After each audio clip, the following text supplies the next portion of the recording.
Isu lainnya, Saudara Menteri Koordinator Bidang Politik dan Keamanan Djamari Chaniago menekankan pentingnya penguatan komunikasi antara pemerintah pusat dan daerah agar kebijakan dapat berdampak langsung pada kesejahteraan masyarakat.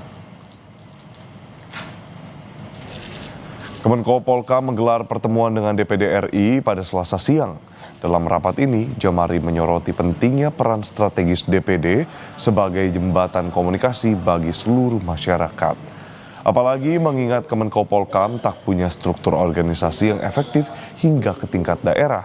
Selain itu, peran DPD juga krusial dalam menangkal informasi palsu atau hoax, sehingga pertemuan ini diharapkan menjadi langkah strategis untuk memastikan kebijakan nasional tetap selaras dengan kondisi faktual di wilayah demi kesejahteraan masyarakat.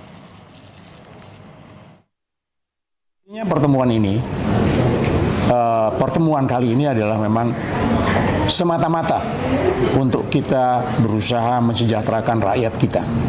Bukan untuk siapa-siapa, karena kita sekarang bersama-sama, maka ini adalah hal yang penting. Dan tidak cukup sekali ini pertemuan ini.